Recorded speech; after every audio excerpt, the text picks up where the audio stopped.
Papabakuna ka ba? Papabakuna ka ba? Papabakuna ka ba? Papabakuna ka ba? Papabakuna ka ba? Papabakuna ka ba? Vaccination for the nation, no more isolation. Vaccination. Papabakuna ka ba? Papabakuna ka ba? Papabakuna ka ba? Papabakuna ka ba? Papabakuna ka ba? Papabakuna ka ba? Papabakuna ka ba? Paturok, paturok, paturok.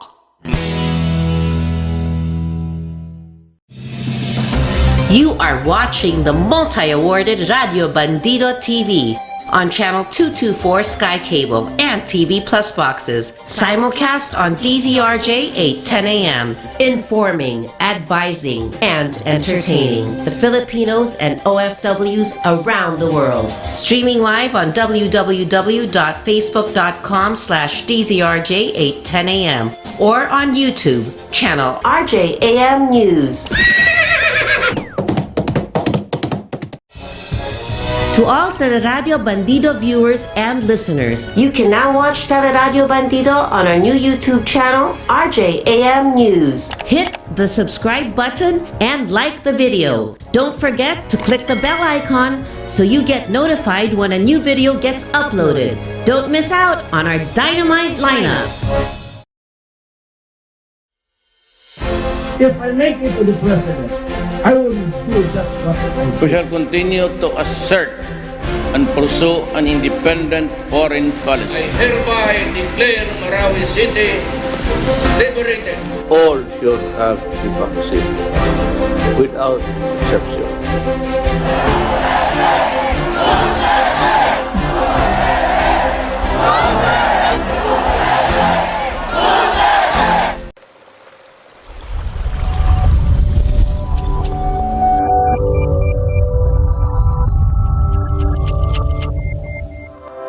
Revolutions per Minute with host Marilyn Craig and guest co-host future Dr. Zoe will revolutionize your life. Spend lunch with them every Saturday from 12 noon to 1 p.m. This is your Love Life Teleradio with interviews with people from all walks of lives, as well as personalities, with stories that enlighten and inspire. So catch RPM on Teleradio Bandido, Channel 224 Sky Cable, TV Plus boxes, free-to-air Channel 29, DZRJ 8:10 a.m., Facebook.com/DZRJ 8:10 a.m., and YouTube channel RJAM News.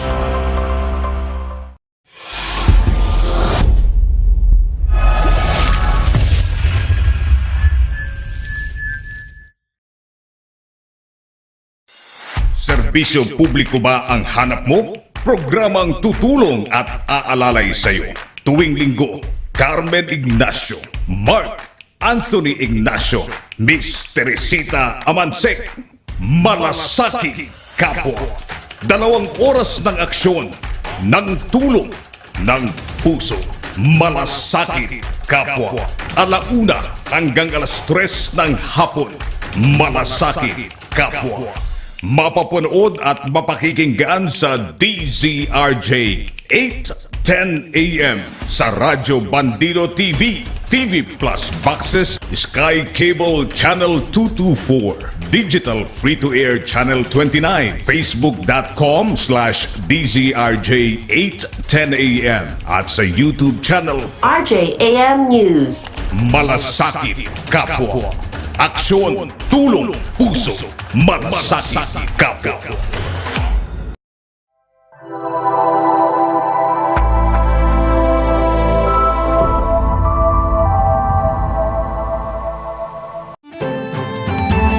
Watch Sal's Panel O every Tuesday from 5 p.m. to 6 p.m. on Radio Bandido TV, seen on Sky Cable Channel 224 and TV Plus boxes and digital free-to-air Channel 29. Also heard on DZRJ 8:10 a.m. Secretary Sal Panello and co-host Pia Morato and other surprise guests will keep you informed about the latest news, local and foreign, discuss their views on current and pressing events, and dissect commentaries of various burning issues of the day and provide legal and social insights on a wide range of topics.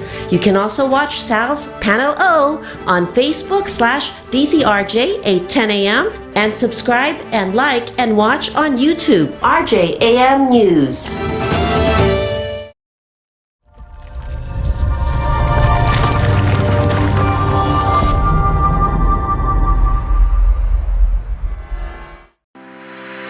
Good News Pilipinas with host Francis de Guzman is advocacy in action, which brings to you exclusives to enhance life's values that really matter. This program also brings forth guideposts on scriptural truths, giving hope to nations. Watch and listen on Teleradio Bandido every Sunday from 12 noon to 1 p.m. on Channel 224 Sky Cable, TV Plus boxes, digital free-to-air Channel 29, DZRJ 8:10 a.m., Facebook.com/DZRJ 8:10 a.m., and YouTube channel RJAM News.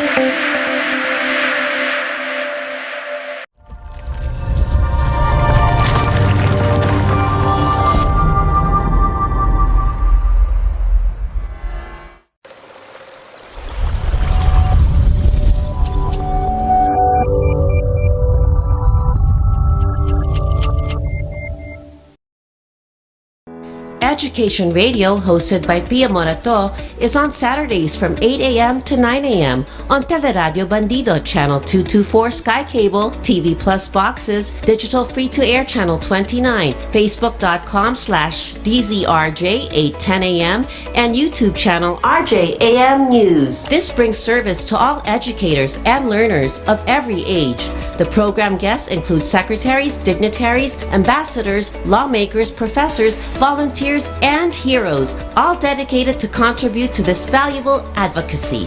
We take the streets to the classroom and the classroom to the streets.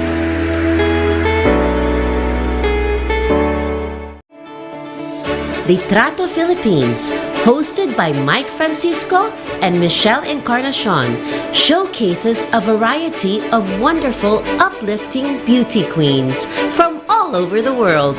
Philippine tourism, culture, and lifestyle, and issues being faced in our country. Catch them Monday to Friday from 1 p.m. to 2 p.m. on Teleradio Bandido, Channel 224 Sky Cable, TV Plus boxes, digital free-to-air Channel 29, Facebook.com/DZRJ 8:10 a.m., and YouTube channel RJAM News. The Observer Pusong Minero is a radio program that tackles political, current events, consumerism, and environment issues. It also tackles news and issues on responsible mining, its contribution to our country and communities in terms of social, health, and environment. The Observer Pusong Minero, hosted by Felix Tambongco, every Saturday from 6 a.m. to 8 a.m. on Teleradio Bandido, Channel 224 Sky Cable, TV Plus boxes, free-to-air Channel 29, Facebook.com/DZRJ 8:10 a.m. and on YouTube, RJAM News.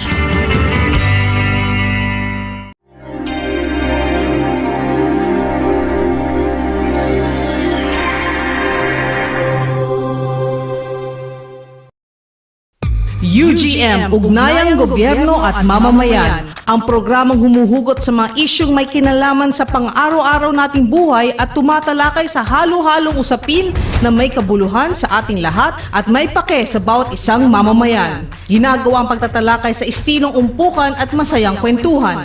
Bukod sa mga balita ni Mastermind Raul Vertudazo, hinihimay din ng UGM kung bakit mahalaga sa atin ang mga desisyon ng gobyerno at kung ano ang magiging epekto nito sa ating pang-araw-araw na buhay.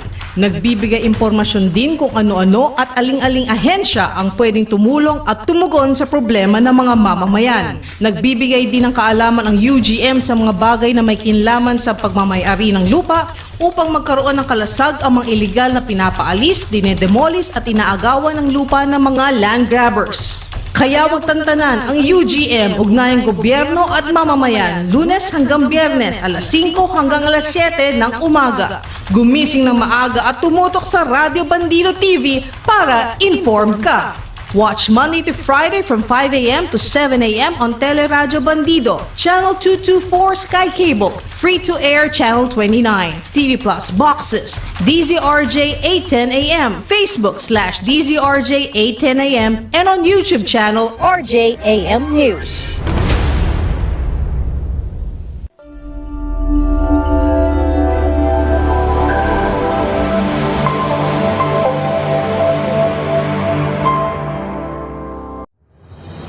Chachahin Mo Baby is a news-oriented program that tackles topical issues and headlines with the support of DZRJ field reporters.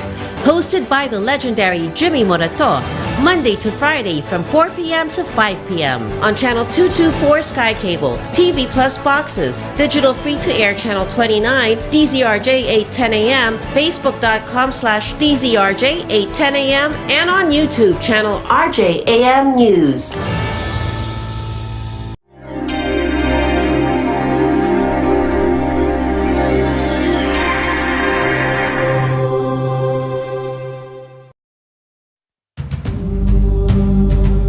Filipino heroism, ingenuity, marksmanship, tatak saludo kami. Isang pagkilala sa galing ng mamamayang Pilipino, hatid ay serbisyo saan man sa mundo. Natatanging kwento ng mga overseas Filipino workers, OFW advocates, legal luminaries, educators, scientists, and inventors. Mga piling Pilipinong patuloy na nag-aangat sa pagtingin at pagkilala ng sambayanan. Tatak saludo kami. Pinangungunahan ni Johnny Gomez. Tatak saludo kami. Tuwing araw ng Sabado mula alas 2 hanggang alas 3 ng hapon. Mapapanood at mapapakinggan sa DZRJ 810 AM, sa Radyo Bandido TV, Sky Cable Channel 224, TV Plus Boxes at free-to-air. Simulcast live sa www.facebook.com/DZRJ 810 AM at sa YouTube RJAM News.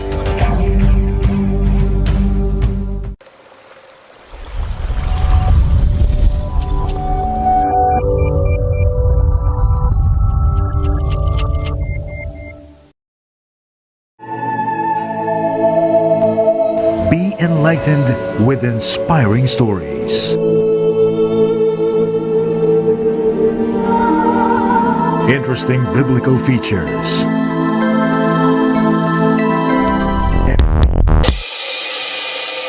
Good morning and welcome to Education Radio. Today I have a very special guest. I'm so honored to have him, my general also on the Philippine Army and National Security Advisor, General Hermogenes or June Esperon. Good morning, sir, and welcome to June Esperon. Welcome to Education Radio, Sir June. Thank you so much, Pia, Miss Morato, for inviting me here sa Education Radio. I'm really honored to be your guest here. Maski na anong oras siguro pag tinawag mo ako dito. I know you have been so involved in education and in informing the public about a lot of things. Kaya sabi ko, ito na siguro. Binigyan ako ng chance na makapagsabi kung ano yung ginagawa namin sa trabaho namin ngayon. Nako, maraming salamat, Pia, and maraming magandang umaga sa ating mga taga-subaybay ng Education Radio. Maraming salamat din po, sir. So let's begin with explaining to people po, ano po ba ang National Task Force? Ano po ba ang ginagawa natin okay. I of course work as the National Security Advisor to the President, and I am the Director General of the National Security Council. But I take on several jobs from this job, from this position. Nabibigyan tayo ng assignments. If you recall, Pia, noong 2007 ay ipinatigil na ng ating Pangulong Rodrigo Roa Duterte ang pakikipag-usap sa Communist Party of the Philippines, NPA, NDF, usaping pangkapayapaan, na talagang gusto niyang simulan noon pa lang. Pag-upo, di ba, mayroon 3 membro ng gabinete na kanyang inappoint nang sa ganun ay mapagbigyan sila at makausap niya at itinuloy ang peace talks. Ngunit sa kasamaang palad, the NPA continued to harass communities. Meron silang mga sinutunog ng mga construction equipment, meron silang mga pinapatay na civilian, at patuloy pa rin ang kanilang pag-recruit ng mga tinatawag nating katutubo or indigenous peoples para sa kanilang army. Hindi lang sa indigenous peoples, kundi galing na rin sa kabataan at ang ating mga magsasaka. So, ginusto man ng Pangulo, ating Pangulo, na ituloy ang usapang pangkapayapaan, ay napilitan siyang ito'y itigil. At ang ginawa niya ay naglabas siya ng Presidential Proclamation 374 noong December 2017 to signal the end of the peace talks and declared the CPP-NPA as a terrorist organization. So, nadeklara sila na terrorist organization at yan ay bukod pa sa pagdeklara na nauna ng United Nations, United States, Canada, New Zealand, European Union at Australia. Nadeklara na sila na terrorist organization. Ito naman ay panibagong pagdeklara ng ating Pangulo na sila ay terrorist organization. Taking a cue from that, we in the security sector came up with our plans and proposals to the President to come up with an executive order 70 na kanyang pinirmahan. And this created the National Task Force to End the Local Communist Armed Conflict. Yes. December 4, 2017. The Executive Order 70 called for the attainment of peace or ending the conflict itself and putting in developments. And to conduct, instead of the national level peace talks, to conduct localized peace engagement that are centrally or nationally controlled dito sa national but implemented dito sa lokal. So that was the mission given to us by the President, and we came out with the plans after workshops with all agencies that are involved. We submitted the plans to him in April of 2018. 2018 na. That's right. And when he approved the plans noong 2018, that included already our proposal for 2 tracks to end the secession, end the armed conflict, plus put in development. So peace and development. Yes. How do you attain peace? So, siyempre, tatanggalin mo yung armed group and take them out from their guerrilla bases. Right. And, of course, confront their front organizations. Alam mo naman kasi ang nature ng kalaban natin ay meron silang underground organizations, meron din silang front organizations. Right. Bibigyan kita ng isang halimbawa. Yung Malayang Kilusan ng Bagong Kababaihan ay yan ang underground organization, pero meron silang front organization na Gabriela. Alam mo, ang Gabriela, napakaganda ng programs yan. Alam mo naman, you're a woman. You're a lady. Yes, I like that you're bringing this up. Okay. Yeah, I have my sisters, I have my daughters, and I know, my wife, of course. And we know and respect women's rights. Correct. Equality, etc. Gender equality in office. Napakagandang organization yan. Pero, yan ay ginagamit nilang para maugnayan o ma-network ang karamihan ng kababaihan. Ngunit sino ang gumagalaw dyan? Ito yung makibaka na talagang membro na ng partido.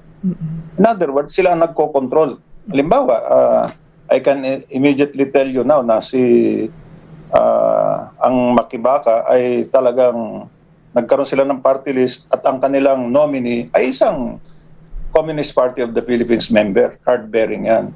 Lahat naman sila dyan sa Makabayan Block. So yan ang ating sinusugpo dahil sila ang nagbibigay ng suporta sa New People's Army.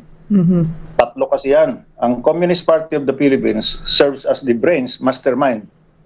Meron siyang armado, yung New People's Army, at meron siyang support, yung National Democratic Front. Nandyan yung front organizations. So, susugpuin natin yan. At sa pamamagitan ng pagdadala ng improvements, economic upliftment sa mga apektadong mga lugar. Correct, yes.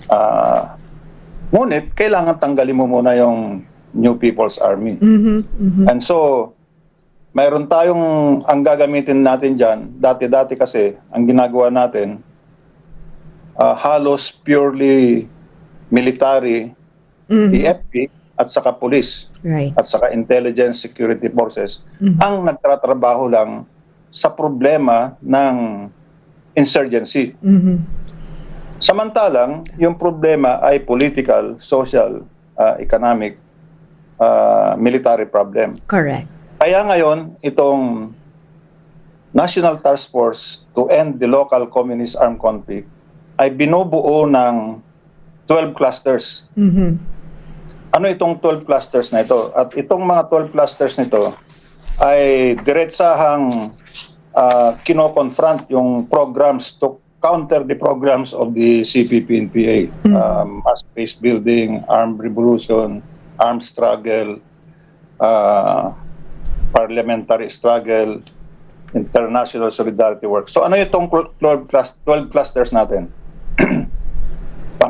Unang-una, dahil ito naman talaga ay napakalaking parte ito sa pakikipaglaban sa NPA, ang information drive. Kaya ang strategic communications natin, yan ay pangunahing cluster. Correct. Sinusundan yan ng legal cooperation cluster dahil maraming legalities yan na talagang dadali mo sa korte dahil hindi naman pwedeng armas lang dadali mo, kailangan dalhin mo sa legal.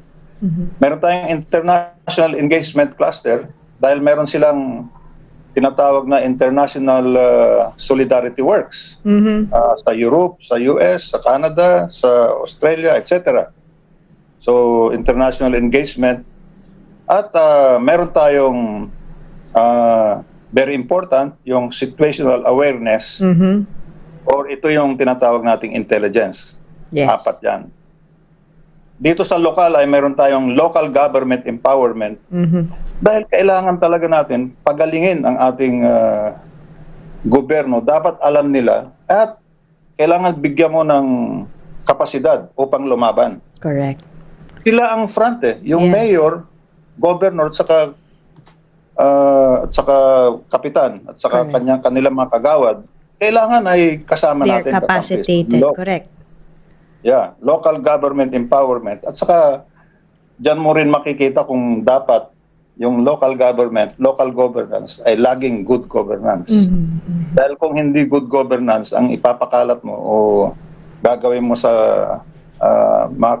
ating mga bayan, ay lalo lang magkakaroon ng mga issue. Mga issue. Hindi ko naman sinasabing local governments lang ang may kalokohan, ano? Yeah. Maraming kalokohan pero kailangan importante yung ating local governance ay malakas. So, sumusunod dyan ang ating yung sinasabi kong local peace engagements. Dahil ang mangunguna talaga dyan yung ating mga governors. They're the fathers of the provinces. That's right. The mayors are the fathers of the towns. And the kapitans are, of course, the heroes of the barangays, di ba? That's right. Sila dapat ang mag-ano dyan. Pagkatapos, mga clusters natin na susunod ay yung basic services. Yes. SWD, education, health, yan, ang mga basic services natin. Pangalawa dyan ay poverty reduction, livelihood and employment, tulad ng TESDA, DTI, yung mga livelihood, DA, nandyan lahat.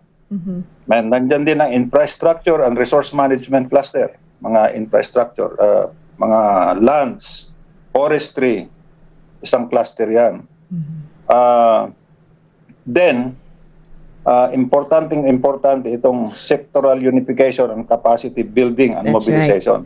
Mga sektor. Yes. Kasi sa totoo lang, ito talagang sa akin lang, ito ang pinaka-importanting sektor. Kung meron silang sektor sa peasants, dapat may sektor tayo dyan.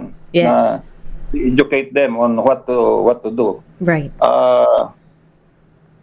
Kung meron sila sa kababaihan, meron din tayong dapat na sektor dyan. Malakas tayo dyan. Sa Youth, kabataan, kababaihan.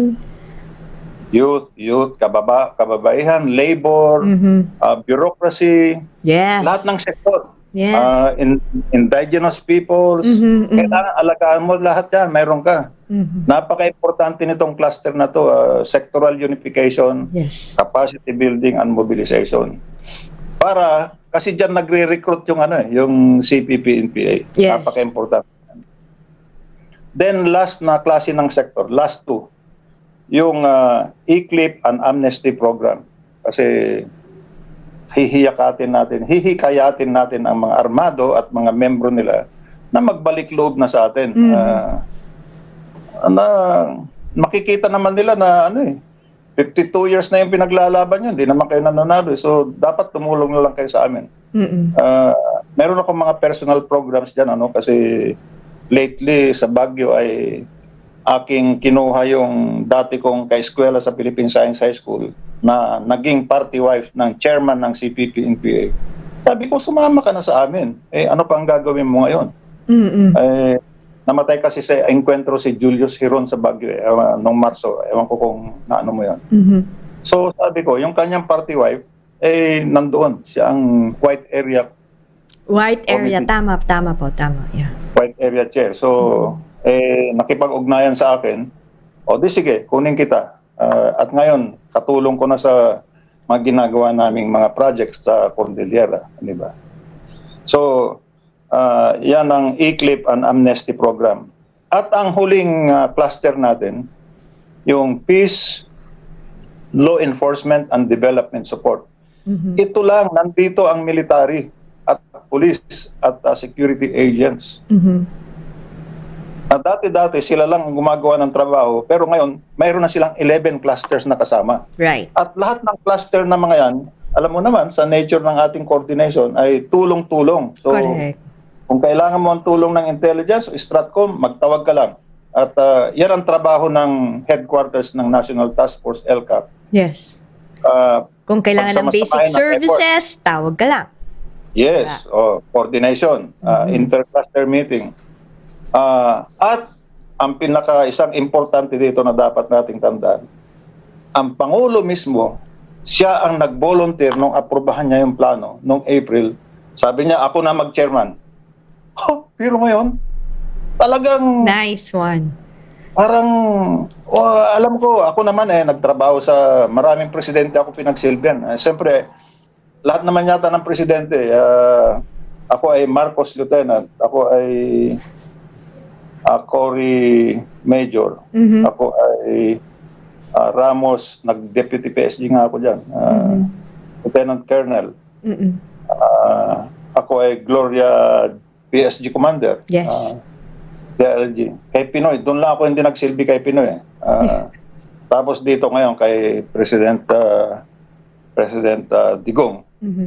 So, piro mo, well, of course, lahat ng presidenteng dinaanan ko, grabe ang support sa akin dahil pero yung mag-lead mismo ng campaign, sila na nga ang commander-in-chief. Pero talagang naramdaman ko ito. Ay, teka muna, nagsilbi din pala ako kay ERAP. Naskip Brigade Commander ako ni Brigade Commander ako ni ERAP sa sa Cotabato nung all out offense. Yes. Tapos nung panahon ni Ate Glo, ilinipat ako sa Basilan, Brigade Commander na naman. Yeah. Bago niya ako kinuhang PSG.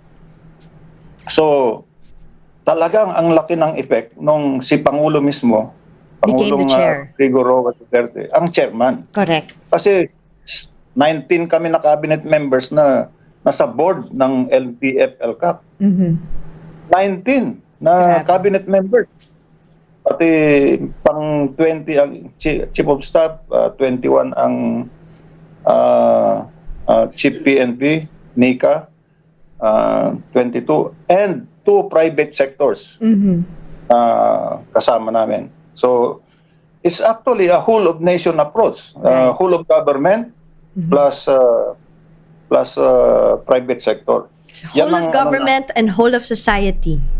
Yes, whole of nation approach. So, whole of nation approach. Yes. At hindi lang kami nandito sa headquarters. Ang ginawa ng Pangulo, as I recommended, dapat lahat ng region ay mayroong cabinet member na mamumuno. So, sa Cordillera, dati ang nandyan ngayon na Cabinet Officer for Regional Development and Security, si William Dar.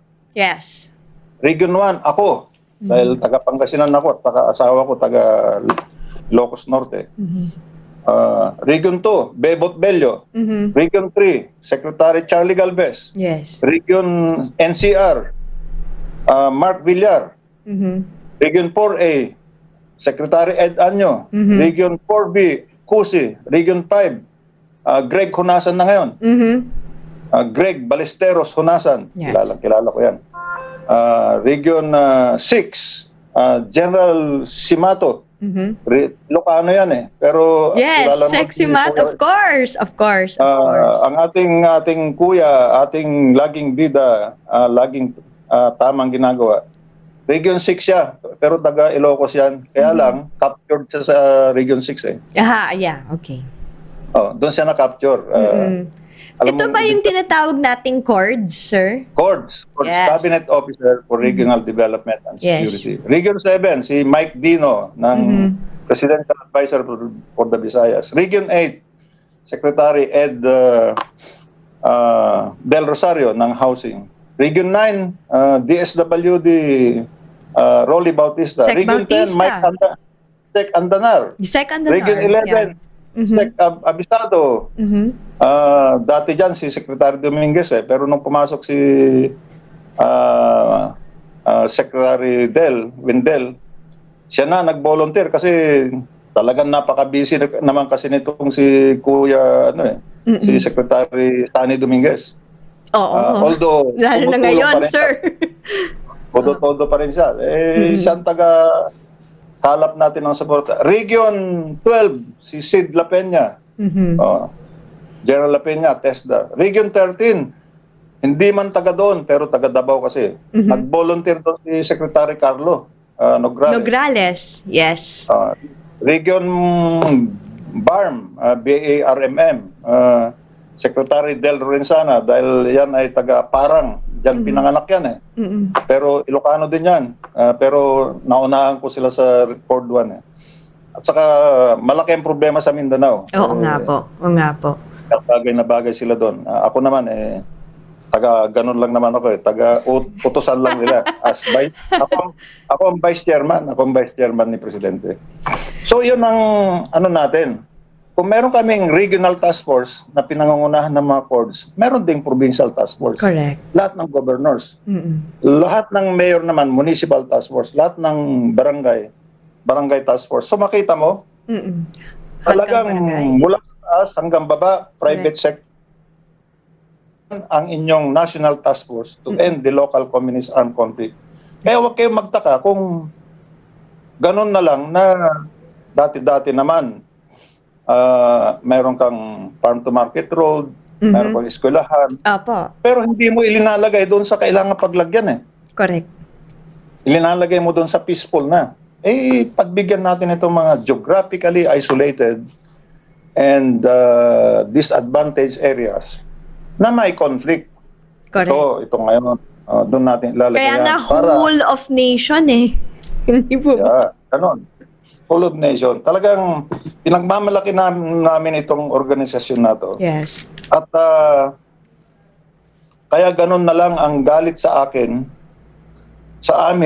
ng mga so-called progressive blocs, yung kaliwa. Yeah. Kasi natatamaan na sila.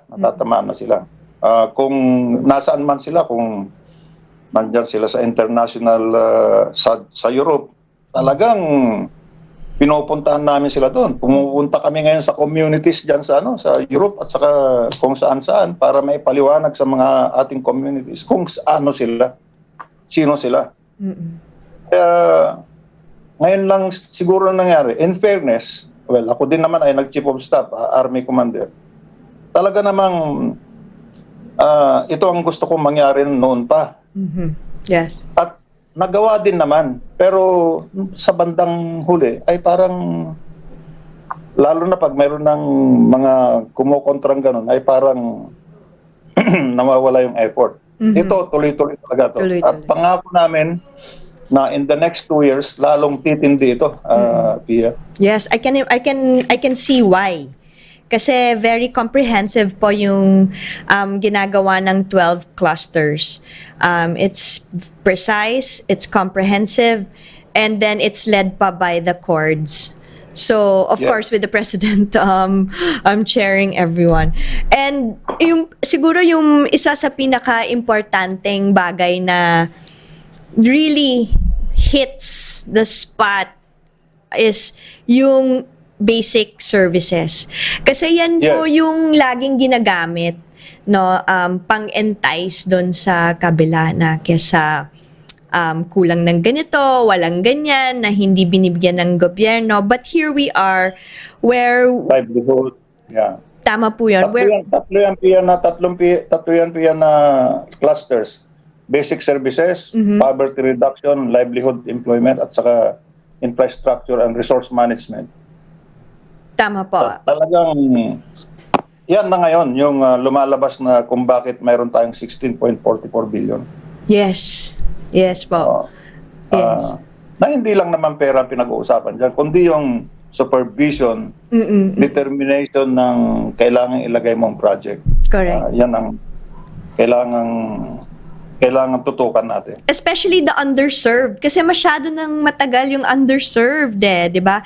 Katulad na yung sinasabi ninyo na yung nirereklamo or yung sinasuggest na ba't hindi na lang ilagay sa farm to market, kayo na rin po nagsabi nilalagay ito in places na meron na or more convenient areas. Diba? Yeah, so it doesn't make that necessary change po. Ganun, diba? Correct. More of the same na yan. Ay, marami na tayong...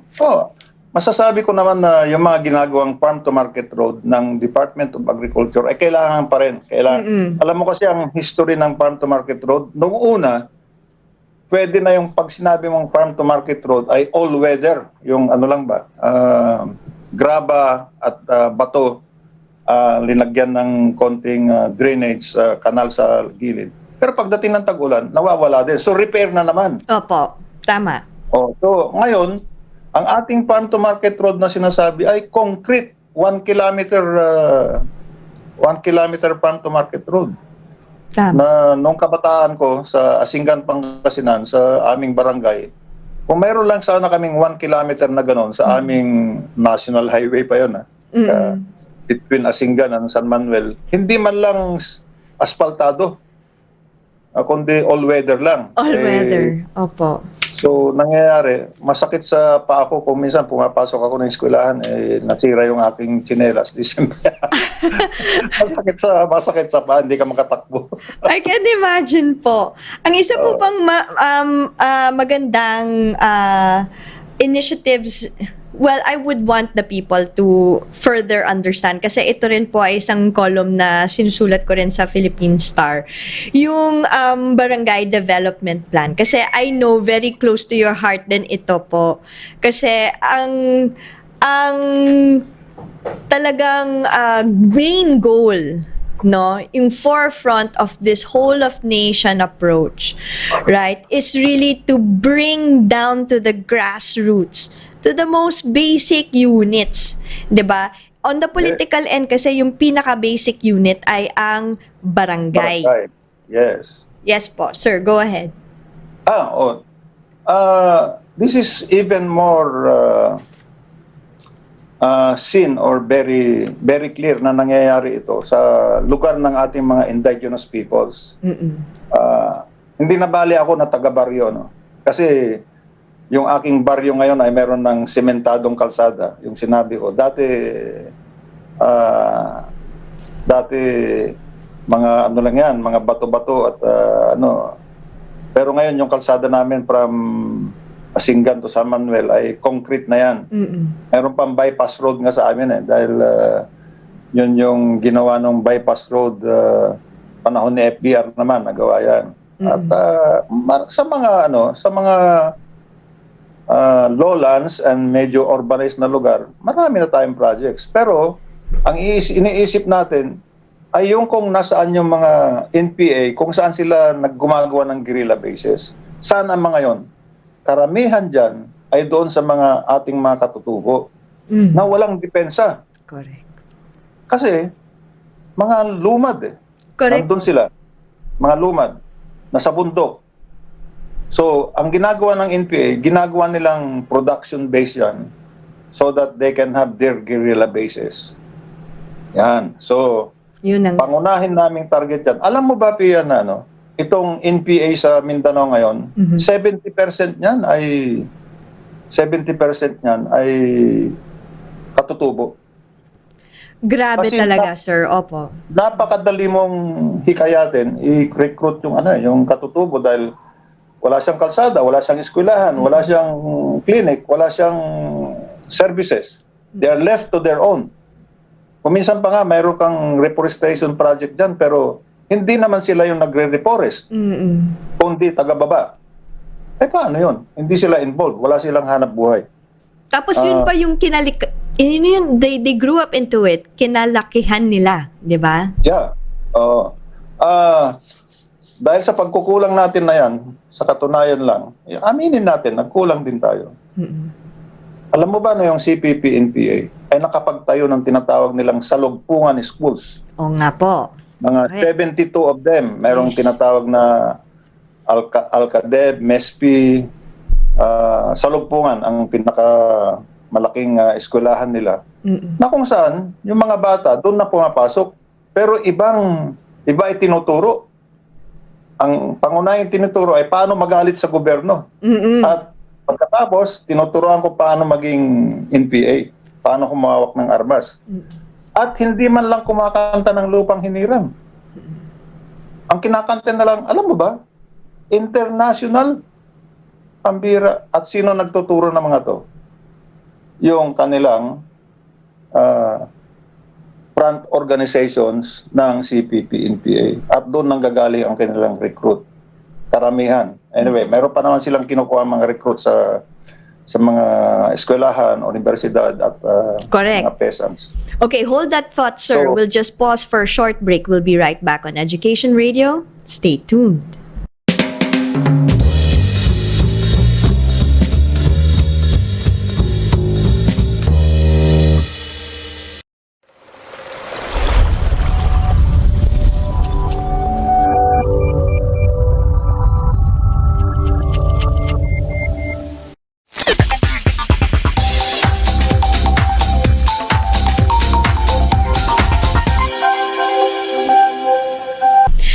Good morning, and we're back here on Education Radio with National Security Advisor Hermogenes June Esperon. June. Hello, Yeah. June. Yeah. General Esperon, nakakaya naman June. Sa high school, sa Philippine Science High School, Hermo ako. Hermo. Yeah, Hermo. Pero nung naging officer na ako, inaba ko ng konti, June na. Konting, June. pang-astig, June na lang. June na lang. Pero sa mga sundalo, siyempre, ang tawag nila sa akin, Sir. Sir. Isa na ako doon, Sir. Okay. Okay lang. Tawagin niyo akong June o kay Hermo. Okay ako lang. Or yung aking pangalan ng tatay ko, Junior kasi ako. Either Dayunior ako sa probinsya or Imong. That's my father's name from Hermogenes. Imong. Sir, anyway. Sir June, yung before we went on break, you're telling us about the schools, no?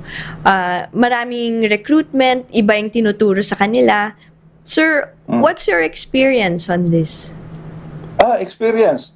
Ay nako, ayoko sanang isama ang Philippine Science High School dito, pero alam mo bang yung Philippine Science High School, nagsimula yan doon sa Elliptical Road. Mayroong kalsada, mayroong buildings dyan ng Philippine Government Employees Association na parang mga box na Oo nga, oo. PGEA, nandun ngayon ang TUCP. Yun ang aming dating eskwelahan. Biro mo, nung tinatag ang Philippine Science High School it's for the bringing all together the so-called cream of the crop. Yes, of course. Matuto ng science, alam naman natin kung anong dinudulot ng science sa atin, napakalaki.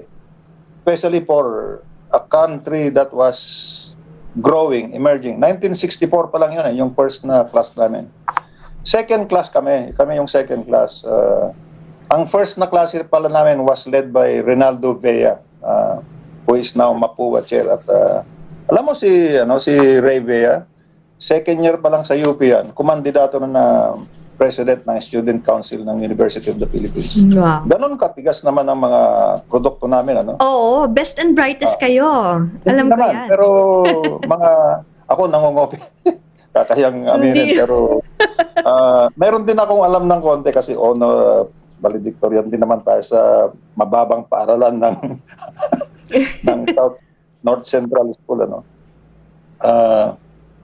Nung high school ako, tinatanong mo kasi ako sa experience ko, doon pa lang rini-recruit na kami dahil meron kaming mga hinihiling na hindi maibigay. Yung bigyan kami ng eskwelahan na nararapat lamang sa mga young scientists. The so-called young scientists. Kaya panay ang punta namin sa Malacanang noon para humingi ng pondo para sa eskwelahan at nagrarally na rin kami. Wow. I never knew that. Okay. Di ba nabigyan kami ng eskwelahan ngayon, meron ng Agham Road dyan, tapos may Philippine Science Yeah. Yes, sir. Yeah. Tapos nadagdagan pa ngayon ng overall campus all over the Philippines ng Philippine Science High School. Lumaki ng lumaki. So, okay naman. But kaming mga tinamaan noong 70s, kasi 1965 kami pumasok dyan yung second batch, may mga na-recruit sa amin. Alam mo bang tatlo sa kaklase ko, one of them my best friend, who was the son of a colonel in the army, na-recruit. Wow. At namatay sila sa engkwentro. Wow. Yun ang personal experience ko. At masasabi ko rin sa'yo na ako ay kasama sa first quarter storm. Wow, okay. Yung mga rally noon sa Congress at sa Malacanang, kasama ako doon. 1970, January to February, mga rally yan. Pero mabuti na lang, nakapasok na ako sa PMA by April. Correct.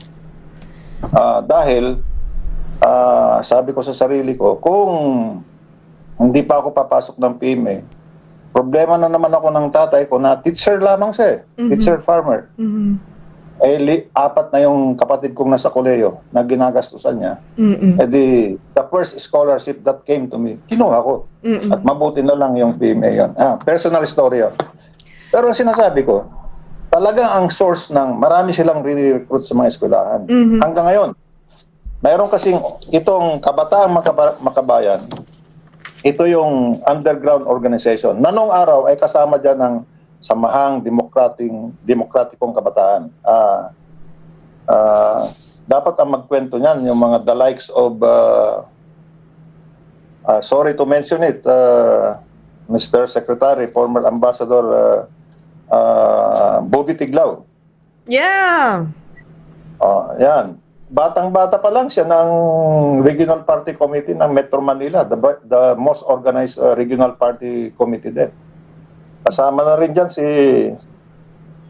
ating kasamang Republic Defender, si Gary Olivar. That's right. Mga ganon. Yung mga, dyan na rin nakuha sina Nelia Sancho noon, sa Maita Gomez. Hindi ba? Mga beauties. With, of course, brains. League of Filipino Students, yan ang legal na organization. Yes. Sa ngayon, those are the legal fronts. Legal fronts. Meron ding anak bayan. Ito naman yung mga kabataan sa mga bayan. Na sana ang pangontra natin dyan ay, di ba nung araw mayroong kabataang barangay? Yun ang dapat na pangontra natin yan. Nawala So, ito ngayon, kabataan para sa bayan, anak bayan. Meron ding kabataan party list. And sa campus naman, nandyan yung mga College Editors Guild of the Philippines. Ang gagaling na mga yan, mga writers natin. Pero tinitira nila yan. Pag mayroong, alam mo kasi, dala ng idealism and youth, and you are even the writer, makikita mo talaga yung leanings niya pag yung leanings mo is towards activism. Right. Walang masama sa activism, ha? Walang masama. Yes. Dahil ako, aktivista ako at ikaw siguro, na-recruit ka din or ano eh. I consider myself one.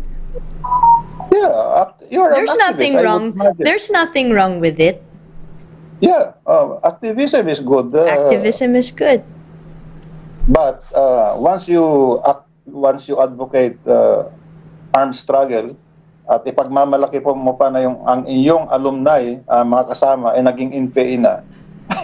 Iba nang ibig sabihin? Ganun ang nangyayari sa Gabriela Youth. Yes. Pinagmamalaki nilang yung kanilang alumni ay naging NPA na. Nandiyan din ang National Union of Students of the Philippines. Do you know, siyempre alam naman natin na yung members ng National Youth, National Union of the Students of the Philippines, yan na yung mga leader ng high schools, di ba? Naranasan ko din namang naging leader sa eskwelahan namin ng high school ako. Eh, dahil doon, kaya ako naugnayan din. Right. Naugnayan ako eh. Yeah. Eh, yung mga, maraming mas magagaling pa na National Union of Students, mga convention pa yan eh. Doon nagre-recruit. Eh, dapat dyan nanggagaling yung ating mga leaders of the future. Hindi yung leaders ng armed revolution. Yes. Yun ang kinagagalit namin. Yes. The efforts of the youth are brought to first activism, which is good for us. Yes. But be careful what you advocate. Yes. Yun ang problema dyan. Kung lumampas ka naman, eh hanggang sa sumampa ka na at mag-armado, ay sira ka. Biro mo, best friend ko, na kung tutuusin, kung hindi ako nag-PMA, baka mas grabe pa ako. Ako ang leader ng grupo namin eh. Oo nga. Pero siya sumampa. I think unknowingly, hindi kasi nila naiintindihan na once na nakaakit na sila sa gubat enkwentro na yun eh. Diba? That's the point of no return. Point of no return. Tama. You either realize later on, lalo na kung you realize later on na wala ka nang, doon ka na talaga, doon ka na lalaki. And I still know some of us from our high school na nandyan sa Central Committee. Tahimik lang sila dyan, pero I know. Ayoko namang sabihin kung sino sila, but many people know who they are. So ganyan, kumukuha sila sa estudyante, kumukuha sila sa peasants, yung youth. Alam mo ang taktika kasi ng New People's Army. Hinahati nila ang pamilya. 'Di ba sabi mo kanina ang basic political organization natin ay barangay. Correct. Pero anong basic social unit natin? Pamilya. Basic social unit is the family. Anong ginagawa ng NPA? Mayroong samahan ng kalalakihan, magsasaka. Kilusang magbubukid ng Pilipinas. Ganyan, pamalakaya. Sa kababaihan naman, alam mo na, nasabi na natin na makibaka, yun ang underground organization. Sa babae naman. Tapos sa kabataan, nandyan ang kabataan makabayan. So hinati nila kaagad yung pamilya. Nawawalan ng yung unity ng family. Hinahati na nila. Because they are godless anyway. That's godless right. sila. Yeah. So pwede nilang gawin yon. Kaya napaka-pernicious. Sasabihin nila dapat itong gawin natin dahil ito makakabuti sa Pilipinas. Ganun pala. Ang totoong objective ng CPP, NPA, NDF ay upang agawin lang ang power to govern. Power is what they are after. They want power to become the leaders of this land. That's right. And they want to replace the democratic way of life of the Filipino. Papayagan ba natin yon? No way. Babaguhin nilang sistema natin, our freedoms? No way. No way. Kaya masisisi ko ba kung ganun na lang ang bitaw ni Undersecretary Lorraine Badoy? Alam mo si Lorraine, taga-UP yan, ha? Sabi niya, doktor yan, eh. Sabi niya, ang tagal na pala akong linoloko ng mga ito. Oh, syempre, malaman. Galit na galit siya dahil na-educate natin siya. Marami siyang mabilis na alam niya dahil exposed siya sa ganyan, eh. Ganon pala yun. Sabi niya na mayroong underground organization. Yeah. Eh si General Parlade naman is one of our very good officers. And he knows the history and narrative of this CPP NPA. Yes. Kaya at saka senior commander siya, he's one of our primary spokespersons. Eh di talagang sinasabi niya, hangang-hanga ako diyan. I do not have to defend him. I do not have to defend Lorraine. Ang gusto kong gawin ay suportahan sila. Susugan ko pa yung kanilang sinasabi. Right. Dahil tama sila. Yeah. Kung ngayon lang na may mga lumalabas tayong spokesperson na magganito, lumalabas na rin yung ating mga former rebels. Yes. Sinasabi na nila ganito. At kung magkaroon tayo ng hearing, nabalitaan ko pala si Senator Lacson, he's calling for a hearing on the matter of red tagging. Yeah. Magpapasalamat kami doon para maliwanagan natin ito. Yes. Ilabas natin kung ano yung mga holdings natin in an orderly, civil manner. Right. And something that could be recorded and be known to the public. Right. We are ready to go there. We are ready to go there. Yeah, that's great. That's really great. And on that issue, sir, on red tagging, women seem to also be the subject of interest in terms of influence. Malakas yan ngayon, ha? So, hindi. Alam mo naman, you cannot deny that the half of the world is women. Hey, that's diba? true. And we have many great women. Ang lakas kayo ng influence. Ako nga, kung anong sabihin ng asawa ko, ginagawa ko. Siyempre, love, that's what I call love and of course family. Yes. Biro mo yun, kung wala yung misis ko, wala akong guide, di ba? Oh, di ba? Siyempre, ilaw ng mga tahanan yan. Hanggang ngayon siguro, nagsisigarilyo ako at umiinom. Wala. Nung nag-asawa kami, nawala lahat yun eh. Oh. Tapos siya pa rin nang nag-aalaga sa akin. My personal physician is my wife. Yeah. Naalagaan niya mga anak ko. Biro mo yan? Yes. Yung mga daughters ko naman are my inspiration. Those are women. My sisters are, wow. Alam mo naman. Yes. So, that's why... Ang bida sa bahay si ate, hindi si kuya. Talaga? Galing, Oh, hindi. Diba? Sa amin. Ang bida sa amin si ate. But it's also good to note, sir, that even spokes Harry Roque also said, it's really all right. Especially, this sets the tone for influential women. It's all right to take up on an advocacy, but we really, as long as we don't play into the hands of communists or into communist hands. So again, it's all right to be an activist. It's okay to be an activist for as long as depende po yun sa ano bang ina-advocate natin. Yes, diba? Yes. Depende. Yan, I do not want to go into another topic, the anti-terrorism law, but I've always said that activism is not terrorism. Magkaiba yan. Okay. And terrorism is not activism. We could have another session on anti-terrorism. Of course, we can do that. We can do that dahil meron na tayong vice chairman pala ako doon. Yes. Chairman namin dyan si Executive Secretary Bingbong Mijalde. And we have just come up with our implementing rules and regulations. So ready na kami. But then, let me not get lost into that. magkaka ano naman to related, and we can have another topic on that. I just want to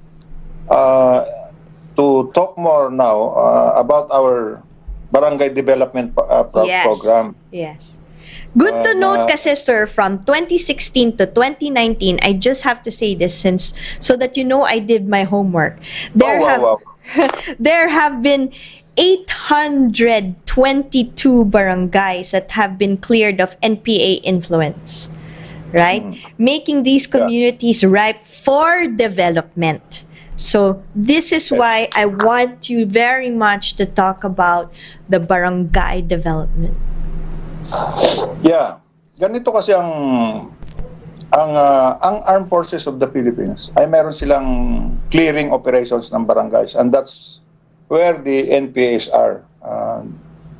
Those are where they are strong, and many of these barangays are influenced or even totally controlled. Yan ang tinatawag na nating shadow government. Yan ang nagiging guerrilla base. Anong shadow government? Yung barangay kapitan is nominal, if not the chairman of the party itself doon sa barangay na yon. Kaya nagpapatakbo ng barangay na yon ay Communist Party, NPA.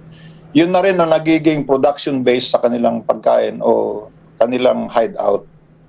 Napaka-importante ng barangay na mga yan. And so the Armed Forces of the Philippines had been leading the clearing operations together, of course, with the support of the local governments na hindi sympathetic sa CPP-NPA at saka yung Philippine National Police.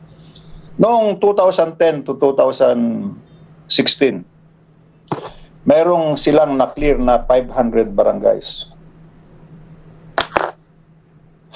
Mukhang hindi nalagyan ng development yan. Walang follow-up. Kaya yung iba dyan ay The views and comments of the hosts and guests are not necessarily those of the